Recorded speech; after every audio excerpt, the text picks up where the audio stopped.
Sunday night. Thank you, Jesus. And we are on 33 minutes late. We had major technical difficulties. I don't know. So it doesn't matter. We're talking about mold and mycotoxins with Barry Mankin tonight from Four Corners Environmental. And we're going to get right to business, guys. So this is actually part two of a year ago last week. We did the first part. Was So it a year? late than never. It was a year ago. Yes. Really? But let me Wow. tell you about Barry, why you guys are getting logged on. Please get logged on. Tell me where you're from, hit your heart buttons, share it with your tribe, all of that, because this is important, life-saving information. It could be for sure. So my lighting is terrible. Barry looks good. Everything's a mess over here, but it's okay. Let me tell you about Barry. He's the owner of Nashville's Four Corners Environmental Home Inspections and Four Corners Home Inspections and Environmental. Good He's a company. seasoned professional, for sure. Seasoned, that really means old, but bringing over 25 years of experience in construction, maintenance, home inspection, indoor air quality, all the things. He's also known as Dr. House, and I believe that because I hear it from all of my patients and our customers.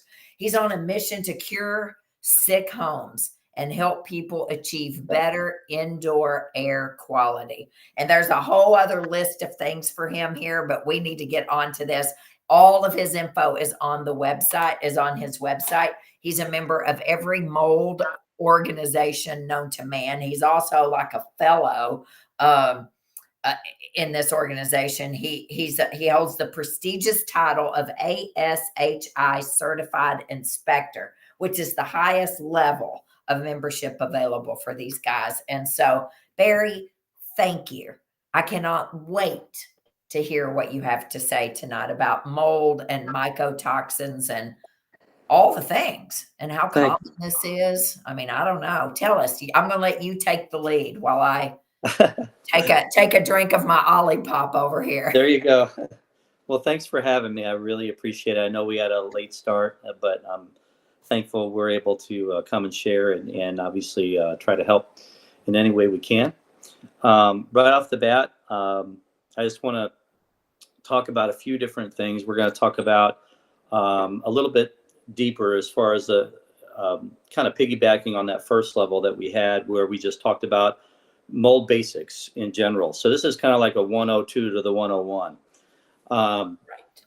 So we're going to get into beta-glucans, we're going to get into mycotoxins, and we're also going to get into some of the things that are happening here locally in our town, as well as nationally in the industry to watch out for. So let's talk about that since, right off the bat, we'll get into touch on some of the basics real quick, just to kind of familiarize ourselves, and then we'll get into what's happening. So with that, we need to understand, first off, the difference between remediation and restoration. That's kind of that first fork in the road. If you don't know if you have a problem, but you've had moisture and you had a water event, or you think you had a water event, or there's history of a water event, you need to know, okay, do we need to dry something? Do we need to open something up? And right off the bat, we want to say, okay, first off, we need to evaluate what's going on here. You call somebody like us. We come in and do sampling.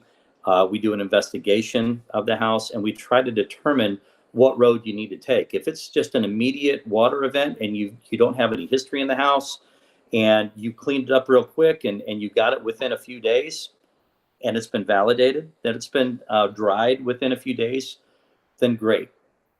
Then that kind of falls into that restoration category. You want to make sure to get that within a few days. So, companies like ServPro or some of the big companies that do that, if it's been beyond that timeline or you don't know, you need to deal with a remediator, a certified remediator. So that's the main fork in the road. Okay. Anything beyond that, you don't want anybody touching that whether it's a contractor, yourself, or anybody that says that they know what they're doing, but they don't have any certifications. You don't want them to deal with anything mold related or potentially mold related. You want to get somebody to come in and investigate. And then we can kind of give you a roadmap to tell you what needs to be done. So beyond that, once we get into that category to say, all right, it's been there for 3 days, it's been there for a year, it's been there for 3, we don't know. Now we have potentials for things like mycotoxins and that category where we have different levels of testing that we do. The first level of testing we do is we look for spores. So we're looking for just mold counts in the house, and there's lots of different information about that we'll get into some discrepancies or some arguments that are in our community about that. But as it relates to how we look for that, first off, we need to see what you're breathing. And that's about 40 times your exposure to mold than anything else. So, I mean, yes, you can have it on a surface. Yes, there can be a source. But at the end of the day, how's it getting to you? How are you exposed to it? So whether it's, the boogeyman behind the wall kind of thing, or whether it's something coming from the crawl space from pressurization, or however it's sporulating and getting into the air, we need to find out what that level of exposure is. And that's part of what we do with that investigation and just some air sampling. And then we're going to take some physical sampling too. So that just depends on history. That depends on what we see, why we take certain types of samples, and whether we're taking tapes or swabs or bulk samples, sometimes even cavity. It just depends. But that investigation really is key to understanding that method of what we're taking and to create that baseline for mold activity, which that's, again, we discussed all that on the front end. Yes. Before. So once we get into that category that we say, all right, we have somebody that is either hypersensitive to mold activity or, whether that's allergens or anything else like that. But there's also different levels of mold concentration, and there's also mycotoxin exposure for certain types of molds. So we can test, again, for the molds themselves through a few different avenues. Then we can also test for what's called beta-glucans. The beta-glucans, it basically is the sugars, if you will, or for lack of a better term, the sweat of live active mold in the house. So if it doesn't present itself visibly, if it's hard to find, if we want to validate something and say, okay, what are the beta-glucan levels on this floor of the home? I can see byproducts of live mold activity by looking at the beta-glucans themselves and saying, okay, is there active growth somewhere that we need to be hunting for that we may not see or we want to validate? And it's just another level of testing that gives us a different vantage point to look for mold that may not be easy to find. So it's just a different, again, when we talk about a vantage point, we can look at things from different angles. Mold, when it's visible, you're dealing with colonies. You're dealing with lots of spores that have blossomed to that point. And it's easy to see that. You also don't know what you can't see, which is mainly what we deal with when we talk about illnesses, especially at the micron level that we're getting to. So the beta-glucans is kind of like that in between. It's a way to say, okay, we know our spore count in the air if we've done some air sampling. If we've done a physical sampling, it's hit or miss, right? We're hoping we hit the right spots based off of a good investigation. But for those things that we can't see or that may not present themselves, that beta-glucan test can show us different levels of those components that make up live activity from mold, either hiding or wherever it's at, that we can see through that process, and then we can say, okay, we have to hunt a little bit deeper, whether that's infrared or whatever other instrumentation we want to look at, or we want to do a deeper dive and maybe get a little bit more investigative because we know we have some history in a certain area of the home, but we don't want to open anything up unnecessarily. Right. Now we might have a reason to, so that's a good way to use that. Once we get to that third level, of testing after we deal with mold spores, beta glucans, and then we get into the mycotoxin category. So really, from a mold standpoint, those are really other than a good visual investigation, those are really the only top three ways to see this stuff. You can do VOC testing. You can get some byproducts from that and see some level of VOCs through that. But in my opinion, the mycotoxin test, now that it's been out for the past couple of years, we've been able to see things beyond 0.1 microns where we haven't been able to see that before. It's always been kind of a guessing game, kind of like the beta glucans. But the VOCs are products of what can happen with certain types of molds. And you can see that activity. But now we can actually see counts of mycotoxins within a certain volume of a calibrated machine in the air. We haven't been able to do that before. So as far as I know, I'm one of the only people in town that does that. So it's amazing that we can now take what's in somebody's blood or urine, and they can get a mycotoxin test, which I encourage most people to do, especially if they've had symptoms that they can't figure out. Trust their doctors with that, and then say, okay, let's find out what those levels are. Now we can tie a bridge to the home, or not the home, so we can at least rule it out. Well, it could be the workplace also, right? Correct. Yeah. So typically we want to say your main exposure is where you spend most of your time. Yes. And you want to make sure that your castle is safe. When you come home, it should be a place of solace and restoration and recovery and, health. And that's your main location. But yes, it can be other places. It can be food. It can be coffee. It can be a lot of different things that can create that and then get that into your system. But as far as your main exposure, from my perspective, it's really your home. So we at least want to rule that out, or create a bridge and tie a thread from what's going on in your body to the house. And if we see it in the house, separate from your body, then we know, okay, there's been history here, or something's been brought in. And those mycotoxins, what they are defense mechanisms from certain types of molds. So just like an animal in the woods, like a skunk or something, if something gets close to it, it's going to put up its defense mechanisms. It's going to spray out, right, that chemical or whatever that is that a skunk has. But in the case of a mycotoxin, they're actually putting out toxins as defense mechanisms and kind of blanketing that area. If they feel something coming close, or they know they're going to land on something, they're going to put out a defense to protect themselves. No different than what we do, than to protect ourselves. The difference is that we're at odds with those toxins. So when we come in contact with that, our response is inflammatory because it's a toxin, it's a chemical. And so what it does to protect itself is very much what we try to do, in the same manner. So what we want to see is we want to identify those toxins. We want to talk about concentration levels. We want to find out what's actionable or not actionable in a house. Much like mold remediation, we want to say, all right, we have these types. We can identify the types and the concentration levels, which is what mold is about too. It's the same thing.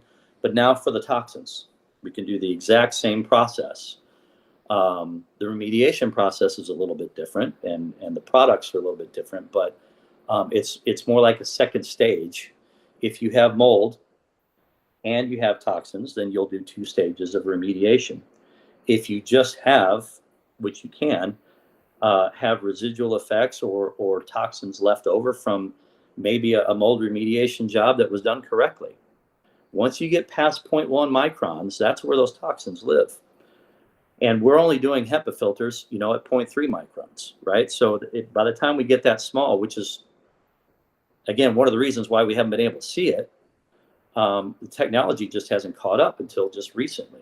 We've been able to see it in patients quicker than we've been able to see it in homes. Now we're kind of catching up. it's kind of like that radar thing with the highway patrol, with them trying to catch the right, speed chasers in there now, and then they make the new gadget that is right. ahead of the other guys. So we're kind of catching up to what's been happening in the medical industry now, where you've seen that, but we just haven't had an answer for it. Now we finally do have answers for that stuff. So that's a lot of stuff to kind of unpack there. But again, if you think in terms of testing and evaluation, we test for mold, concentration levels and types. We test for beta glucans, which is live activity of mold. And that's concentration levels again. And then we also do mycotoxins, where we can test for, again, concentrations and types. Excuse me. Okay, so we test for it. And then what? We have remediation. I mean, yeah. So if it requires, yeah. Is the remediation the same? Like I just spent, well, you know this, $20,000 on the house in Kentucky that I grew up in, and my mom lived in until 2019. Loaded with mold, right? Remember, we had like 6, 7, I don't know, a gazillion different kinds. You were impressed at how much mold was in it as well. Right. And it cost a bloody fortune to get it remediated. And I think they did a good job when they retested that showed nothing. But for the beta glucans, the mold, the mycotoxins, I mean, is all of that remediation the same? Because, I mean, I don't know. Is that so? No. So the beta glucans are directly related to live mold activity. So in that particular case, they're tied together. okay? Right. That's right, because they're like the sugar. Okay, got it. Correct. So mycotoxins themselves, no, this is an emerging thing in our industry. Okay, I'll just say it that way. So this is because we're now able to see it, and now we're able to remediate it. Those protocols are being defined as we speak. So we've had success in several different places locally where we've seen those levels go down dramatically for people. We're still waiting on data from a health standpoint, because the body has to recover and catch up. And that process, we're gathering data just from about every client that we can and try to get feedback. And this is a national thing that's going on. That ironically, the types of products that are fixing these mycotoxins as part of that remediation process are natural. Really? So yeah, so it's pretty ironic that we do so much on one end, dealing with so many different types of product lines to burn it out of wood and get it to surface, and then we physically have to remove it, which is something we'll remind you of. But that process can be a little bit more corrosive, or a little bit more where you have to have personal protection. I'll just say it that way. And you have to be out of the house because of the concentration levels of certain types of products. With the mycotoxins, a lot of these products are more natural. And honestly, one particular product is really very, very safe. It's a hypochlorous acid. It's a derivative of that. And it's actually one of, I think, about 2 or 3 products out there that actually take care of the mycotoxins. And pretty impressive. So I can say that the company that, in fact, where I found this was in Houston when I was at one of the main conferences with IAQA conference, and met a gentleman that represented a company. He's the CEO, and he was talking about mycotoxins specific. It was last year. And lo and behold, they're based here in Nashville. What? So yeah, and so we started talking about this, and it's so interesting that they have one of the only products that are out there licensed to be able to take care of these mycotoxins, and it's a natural product. So they're based out of Nashville. The company's called Superstratum, and they have a great product line, both for mycotoxin remediation and prevention for new construction. So pretty interesting products they have, and that's just one of the products that are out there for specific to mycotoxins. And they just happen to be here in Nashville. Yeah. Okay. And okay. So, all right. What else do you want to say about this? Because I was going to ask about I mean, you test, you do not remediate, correct? And that's a big deal. Yeah. So yeah. Yes. Tell them why you don't want the tester to be the remediator, the same person, right? Conflict of interest. Conflict of interest. That is exactly correct. And so I had a tester in Kentucky, and somebody's asking who it was, and I'll share it because you don't go to do you go to Kentucky? Because I don't. Not for that. Only for sipping. Yeah, so yeah. So I'll share that who it was because we're 2.5 hours away. Yeah, sure. Absolutely. And the remediator was out of here in Illinois. And I'll share that. I'll type that in for you guys. But for all my Western Kentucky, Southern Illinois people watching, but tell them why it's a conflict of interest because it's a big deal. Oh yeah, absolutely. I mean, so here's what I'll say: we're not regulated in this industry in our state.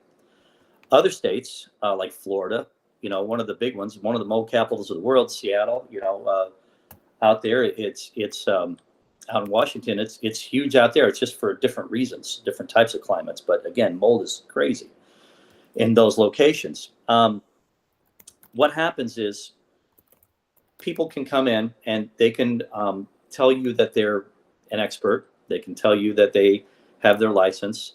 But they don't have any standard of practice that they go by. And they can tell you that it's going to charge, they're going to charge X amount of dollars and they're going to quote unquote kill the mold. There's several things that people say in this industry that get under my skin. One of them is to say, we're going to kill the mold. You don't kill the mold, you remove it. The remediation process has to go by the IICRC guidelines. So it's the IICRC, specifically the S520 guidelines. Those guidelines say, and this is national standards, right, that nobody has to go by in this state, but they should.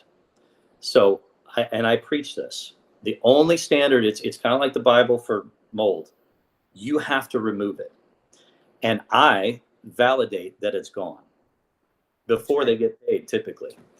It's called a clearance letter or a PRV. That's right. And so I would come in on the backside of a remediation process before they put the drywall back up. If they had to remove stuff, I can test the wood. I can tell you if there's live activity on the wood. And I can also tell you if there's mold spores left on the wood. And by the time they do their process, if they do it correctly by those guidelines, there shouldn't be anything on there, at least at a certain level. And or definitely certain types. So we're back to concentration levels and types again, right? So if I see certain types on there that are mycotoxin related, it's a non-negotiable. They got to do it again. They don't pass my test. And if they don't pass that test, they shouldn't get paid. And if they don't know how to do it, they shouldn't be doing it. So it's really that simple. And I've got no dog in the fight. The numbers are the numbers. The types are the types. That's right. My process is the same. It doesn't lie. Use certified labs. So it's really, really that simple. And as long as everybody's willing to go through the correct process and the correct stages, if they're not willing to go through that, then you've got the wrong people. Yeah. So that's why, because again, I see people charging even more than that.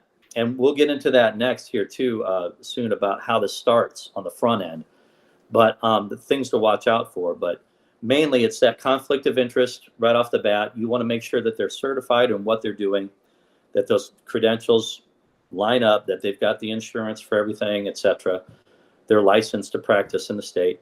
But again, we're not regulated. So you need to ask about that ICRCS 520 guidelines. I'm tongue-tied.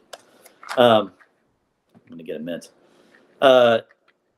You go through those guidelines, and the S520 guidelines specifically call for removal. And that is the key. It's not just make it viable or non-viable, make it to where it's not going to come back if it's dry, and they remove it. And if you pay them to remove it, they should remove it. Oh yeah. And I mean, that also means cutting out. Like I had huge places cut out in Kentucky, like parts of floors, parts of walls, Sometimes, yeah. 2x4s. Holy moly. Yes. And then everything was touched. Thank goodness. I don't out of the house, a lot of the house, the clothing, the dishes, the furniture. I mean, everything was clean. It was like nothing I've ever seen. And I didn't witness it, but I saw when I got back in there, what I've never seen anything like it. And there, yeah, but yeah, I mean, literal pieces of sheetrock cut out down to the studs. I mean, it was terrible what she lived in and didn't know, didn't know. Yeah. And that process, if we can assess that process on the front end, well, we can either minimize that amount of fear and say, most people, honestly, Danny, they're not going through what you went through there. Most people don't have that level of, because that was a bad situation. Granted, most people don't have that. Most people, have, and I'll say most people on average of how many I inspect, right? Yeah. Of course. Or it's more isolated than that, where we have isolated instances, or they just need to make some improvements, and again, what we try to do is, because we don't have a dog in the fight on, the remediation end, we just want to help people make the best use of their money. Right. So that whatever they have to do, they do the important things first, they do the practical things along with that, and then they do the prevention to keep it from happening again. And so a lot of these companies, they'll come in, they'll charge people thousands of dollars, and hopefully they're not doing their own testing, but some are. But then they won't do anything to help them prevent it, and it just comes right back.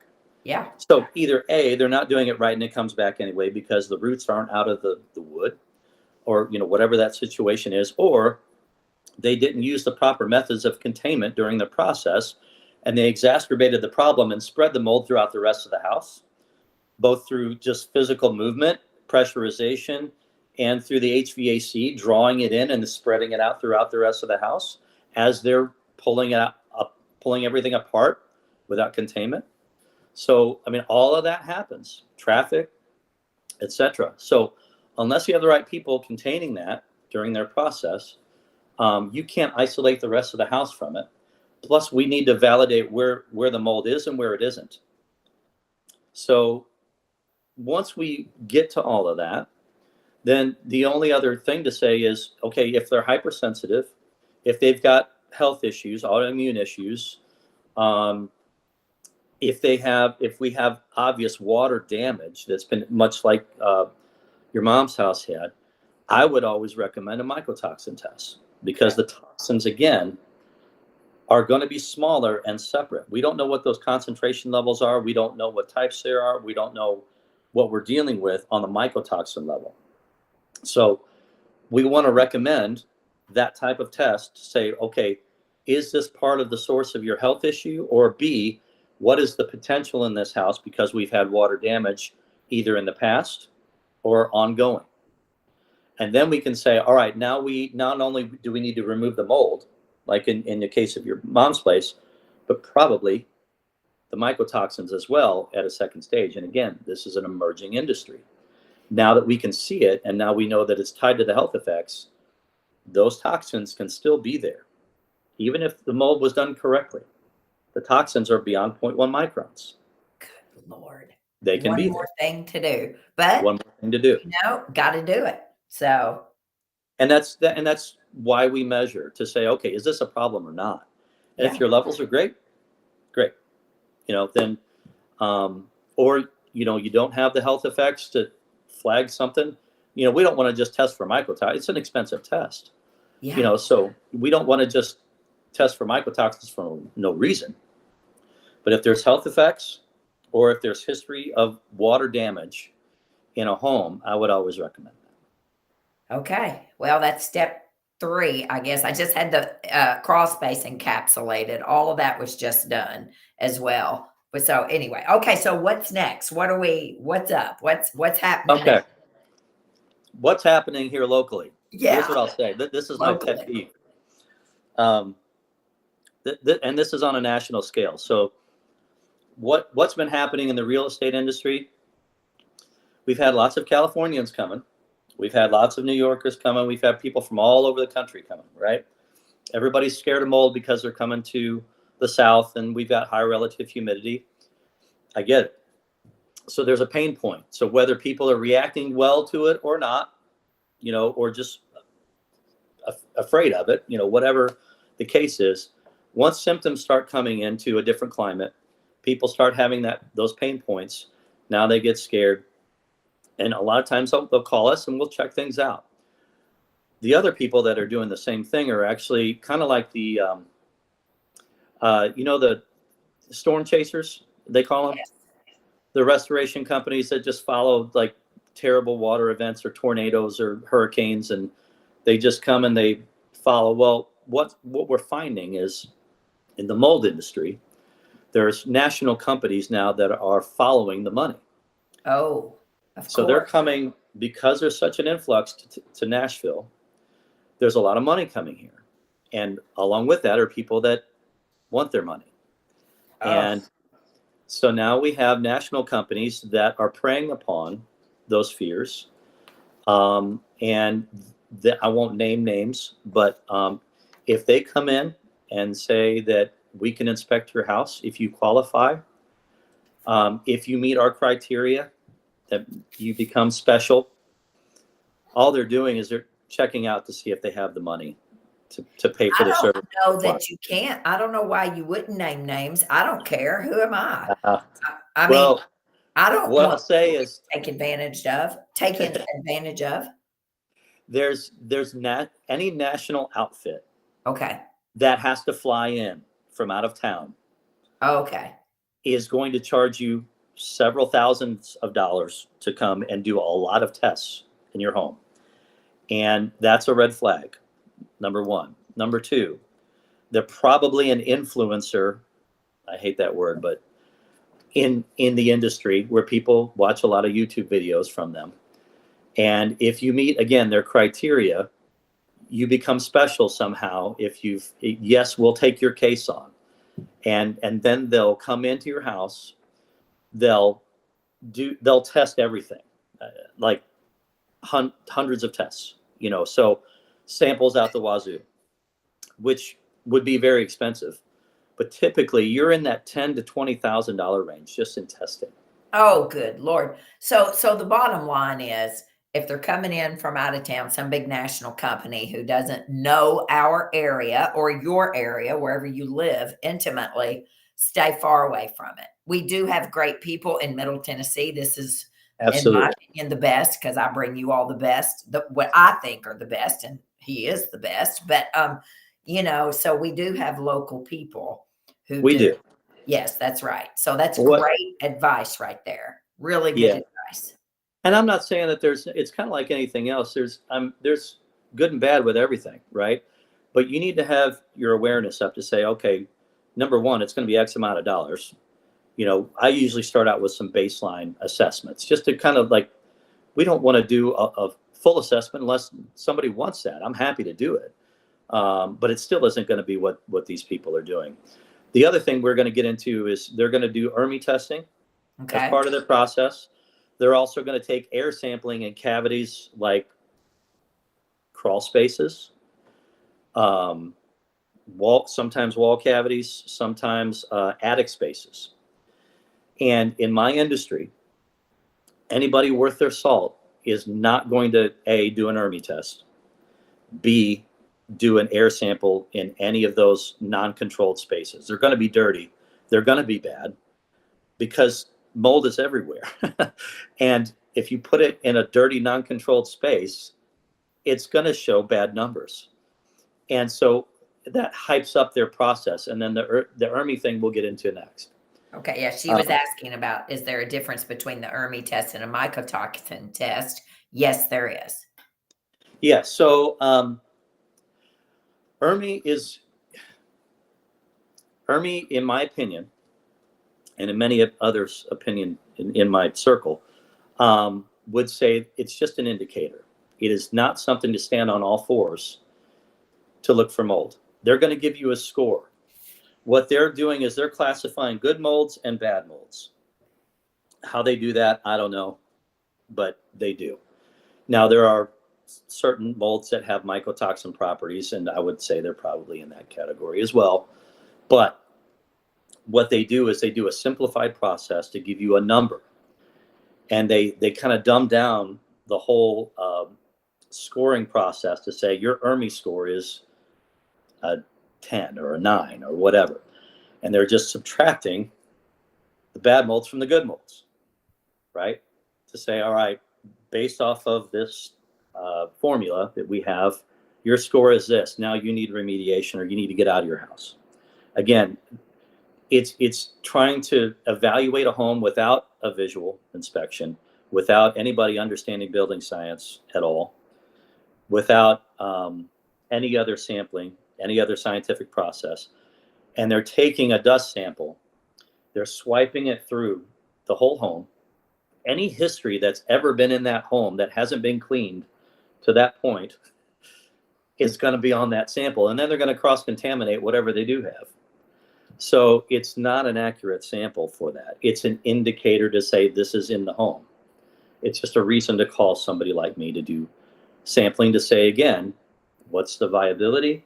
What's my exposure? What's the concentration levels and types in my airspace and from water damage or history? Okay. And so we want to find out those influences and get a lot more detailed in that process so that we understand, is this actionable or not? So we don't want to make a mountain out of a molehill, but at the same time, we want to address concerns. And there's a balance between those two things. So we want to do that. And ERMI is not something that we want to give any credit to for that. It really was just an experiment by the EPA that never ended up being something that they would validate as a process for testing for mold in a home. So they'll even tell you that. Wow. We'll put an article. In fact, we can put an article up about ERMI testing that kind of dispels the validation that a lot of healthcare professionals, unfortunately, are pushing that because I think that's the only thing out there that they're aware of. Right. And again, it doesn't mean it's all bad. It just means Clint Eastwood, you got to know your limitations, right? That's right. You got to know what an ERMI is, it's just a limited view at the history of a home, and it gives you a reason to take a look a little bit deeper. That's it. Hey, Mel, can you answer that question for her about North Carolina, about how she might go about finding somebody in North Carolina? So I'm going to have her answer that so we can continue on with. Absolutely. Yeah. Okay. What's next? You had also asked about the difference between the ERMI and the mycotoxin. Yes. So when we're doing a mycotoxin test, we're looking for mycotoxin specific. And ERMI is going to be a broad spectrum, again, of cross-contamination. So it doesn't mean that they can't see mycotoxin-related molds on that, but it doesn't mean that the toxins have been released. So again, those defense mechanisms we want to look at separately. We want to take the mud out of the water so that we can see clearly through to what we're trying to get our viewpoint at. And then be able to identify those things and then look at those concentration levels and types again. Yeah. So, so with that said, that method is you can take a dust sample specifically for mycotoxins and take it to one of the only labs in the country that does mycotoxin testing specific, which is who I work with. But we do air and physical with that, but typically it's air because again, we want to see what your exposure is. Yeah. It's 40 times your exposure. So it's not definitive when you have a source to say, if it's not in the air, then you don't have a source. We're not saying that. But we want to see what your exposure is at the time of the inspection.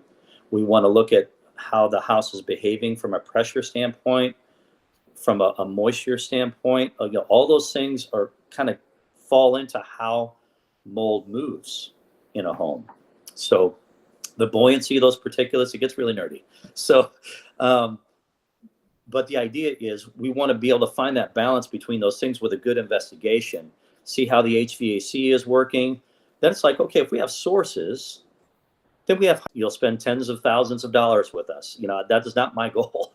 My goal is to find the path of least resistance to get to the health of the house as quickly as possible, and to do it the right way.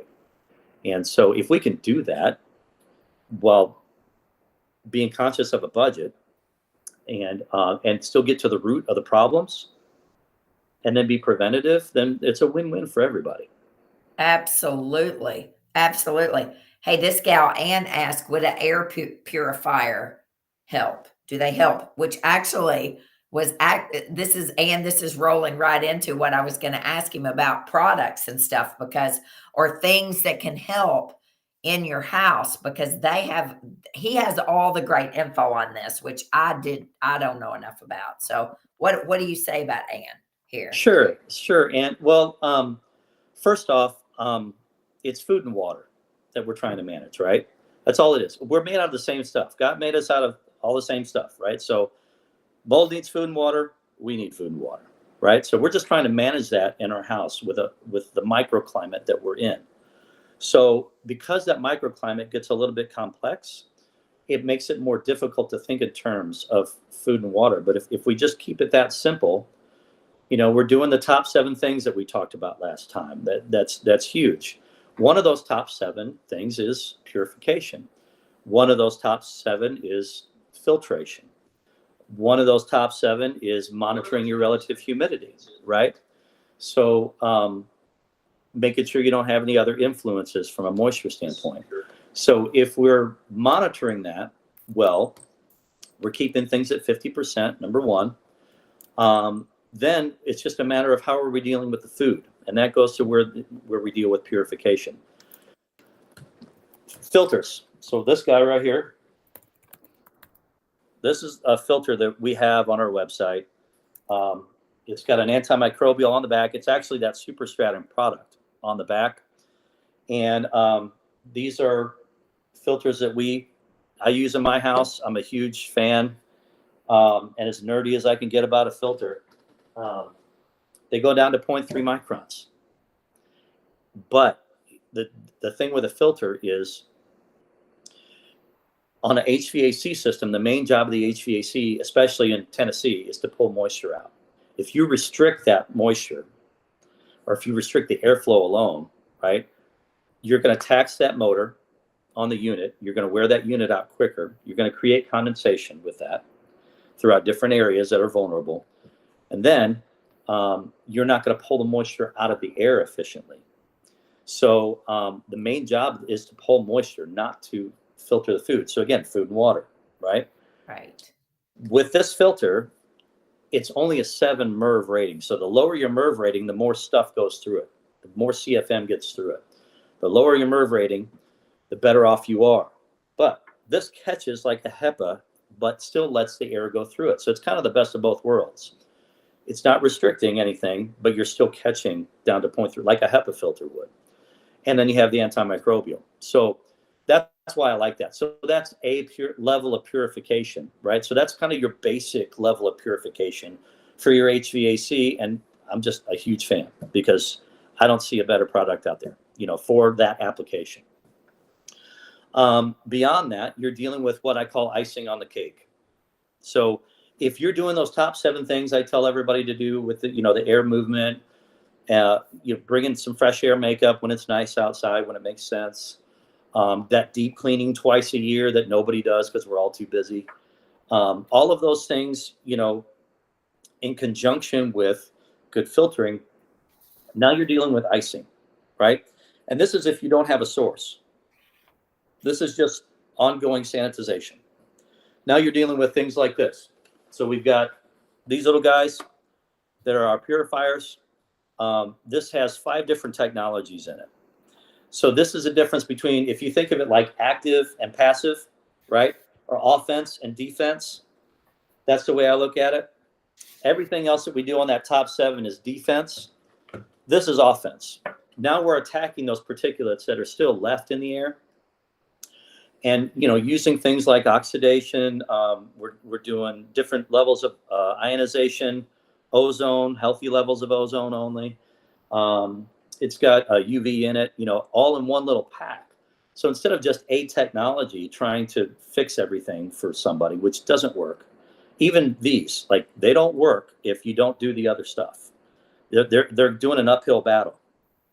You want to do these other things yourself, then just deal with icing and say, okay, what level of purification do I want at that point? Now they can manage this, okay? But if you don't have these other things in place, it's going to make it harder for any of these units to work, okay? At least to what your desired effect is. There's no magic box that fixes everything. So it's a collective effort. So it's the defensive things first, and then the icing, okay? So do the practical stuff that makes sense, and then add some technology. And whether you want to look at the numbers on our website, look at other technologies, but a filter is only part of a purification process. Then combo wise, we have something like this. This is kind of like our latest and greatest here. This is called our chaos unit. This does both, right? So this has the HEPA filter with all the technologies on the top, and it goes to your phone, and you can operate it off your phone and everything. I have 2 of those in my house. I have 1 of those other ones in my main living area to attack, and then I have the filters on my HVAC. I tell everybody this story all the time. I bring in the live tree. I didn't do it this year, but typically it's a big live tree. After 3 days, I don't smell it, which is kind of a bummer. But it's just because we have all the things in place, and then we add the icing. And this stuff works, so it brings the particulate levels down because smells are tied to particulates. And if we can manage that food really well, manage the moisture really well, you're going to have a clean house. And there's a difference between clean and clean, right? Yeah. So that's kind of the joke in our industry, is what is clean? That's what everybody talks about all the time, because if you're talking about 0.1 micron levels, which some of this technology actually deals with those mycotoxins as well, any of that residual effect. Now, again, different than having a source. You want to get to the sources first. But as far as attacking those things, this can deal with. Wow. Okay. So Melpo, you've put your website up there. So if you put it up individually, they can get to all the stuff on your website, because they do have a fantastic website as well where you can reach out to them. Yeah, I need to get some of this here and there and all the places. But we had a question. Linda popped on late. She says, is it true that mold can grow on dust? He talked about the deep cleaning. Okay. Is that true? Yes. Yeah. So dust is food. Yeah. It's the food. I mean, so everything is food, right? Just about. And so, again, if we're managing the food and water, if we remove the dust, there's no food for the mold to grow on, then we have less potentials for us to have to mitigate in the future. I'll give you an example. I was at a customer's house a couple weeks ago, and I've seen this several times before, but full house, full family, and just living their life, regular life, but house is full. They got a lot going on, right? And they're busy. So nothing wrong with that. But carpet was a little old. Was history before they even moved into the house in that carpet already. Then you throw on with that, a puppy, a cat, and then, not that they're bad, but a lot more dead skin cells that they shed than humans. And then you add on, maybe they just turn on the HVAC in the on position in the summer times instead of the auto position, which can create high relative humidity in the house. So just by doing that, they're feeding the dust with more moisture and the dew point changes. And so you get condensation. Condensation feeds on the dust, or any of those little dust bunnies that are anywhere in the house, on their surfaces, on their clothes. And before you know it, they got little spots growing in their closets. Yeah. Which is where their clothes are. And then they put their clothes on, and then they're breathing that in as they go throughout the day. So those closets are closed. The relative humidity is raising in the home because of the way they're managing their HVAC. Now they don't have any airflow or air movement, because that's one of those top 7 things I tell you to do. And they're in a closed condition on top of it. Relative humidity is high, it's going to grow. It's going to feed off of those materials, the dirt on those materials that don't get dusted, right? And then you're going to have mold growing into those garments. And you could see spots on different things. And we took, sampling, and of course it's aspergillus, right? So that's typically what aspergillus and cladosporium are like your most common things that we see here in Tennessee. And typically aspergillus is what's growing on the walls on that dust. It could be other things too, but that's, if somebody has allergens or is allergic to that, or again, sensitivities come into play with that, then they're going to have a problem with that aspergillus. So just by operating your HVAC in the auto position always, you can use the fan if you want to, like when it's mild outside. If you're not trying to condition the space and you just want some airflow, fine. But just know you got to put that back in the auto position whenever you're in the cooling or heating mode. But if you just want the fan just to circulate, fine. As long as it's not moisture that we're trying to deal with in the summertime, or cold we're trying to deal with in the winter, right? Because again, we deal with that dew point and where that comes into play. The goal is to condition the space efficiently and for that system to do its job. But once we manipulate that process in a microclimate, there's not a lot of forgiveness. So that's where we run into trouble.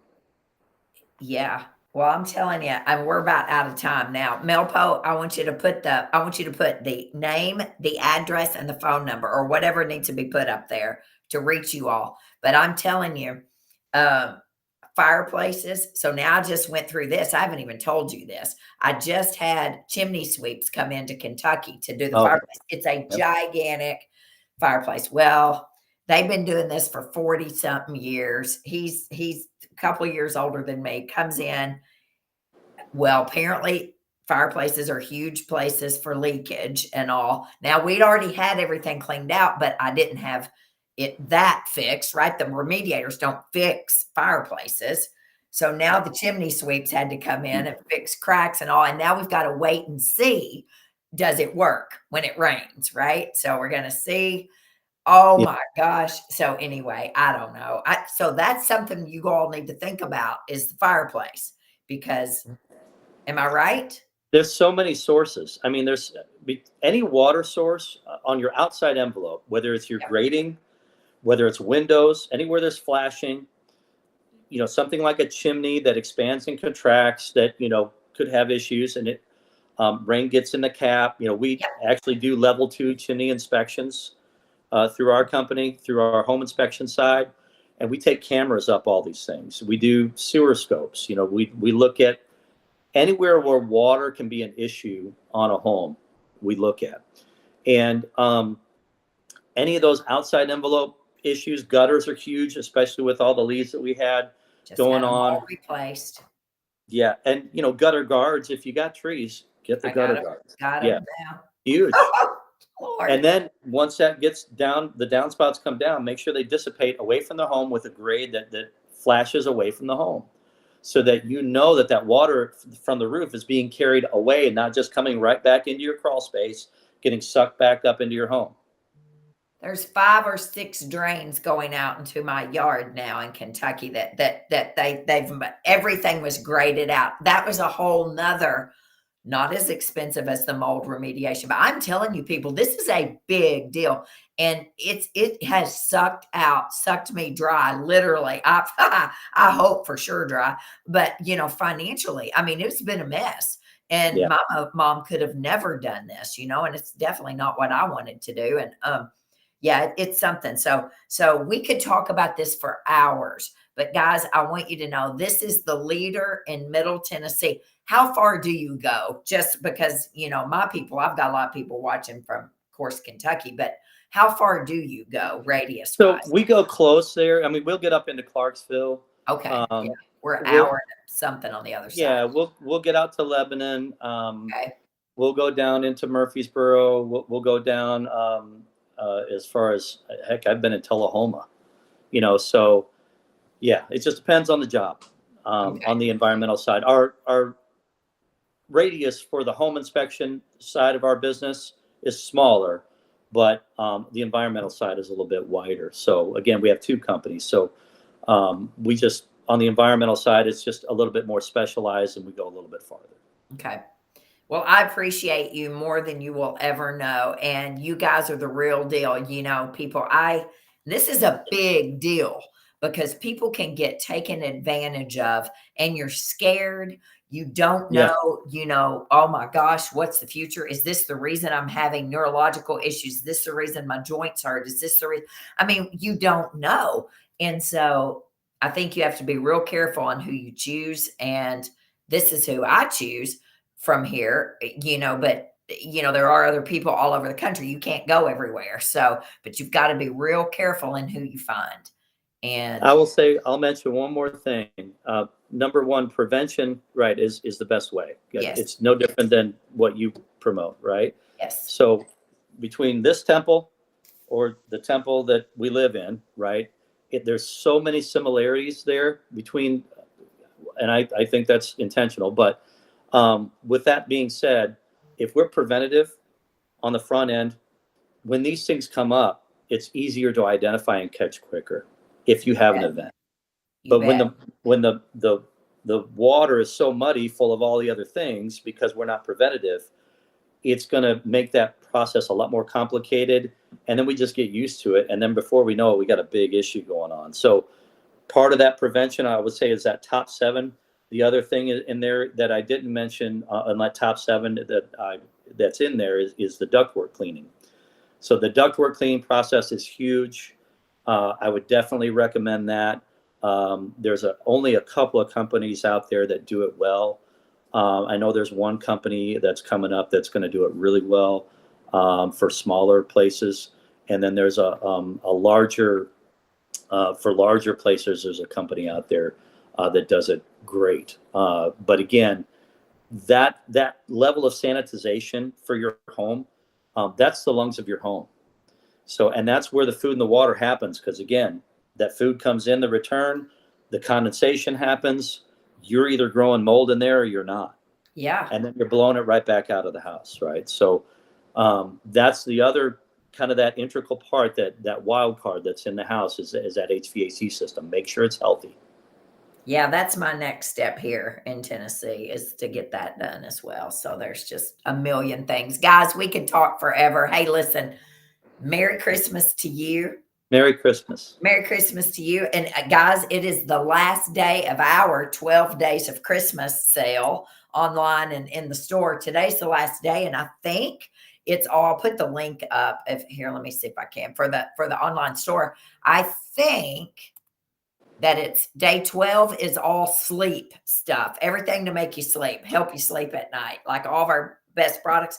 And there may be a surprise tomorrow. I don't know. I think there's a surprise, and we're going to go back through all 12 days and do one big 10% off of every product. I can't guarantee that, so don't hold me to that, but click the link tomorrow and check our online store out. But we appreciate you. It's been a great year, and thank you for being so patient with me for all. This has been a crazy year with Sunday night service because when my mom passed away in August, and all before that, all heck broke loose. And I'm just trying to get back in the groove. So I'm hoping January 2024, we are back on track, educating you all at least 3 weeks a month, 3 weekends a month, 3 Sundays a month. So Barry, Melpo, appreciate you. Thank you for putting all the info up here for the people. Let me put your website back up there one more time. And guys, this is important stuff.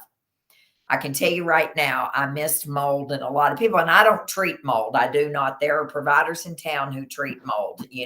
I don't do it because you have to know someone who knows what you're doing, what they're doing. And that's not my specialty. So, but this can be very detrimental to your health and your home. Right? Correct. All right, guys, we love you. Thank you. 1 hour, 27 seconds. Look at that, man. We nailed it. All right, people. Great. Have a great night tonight. And I appreciate you. And I'll see you after Christmas. Bye-bye.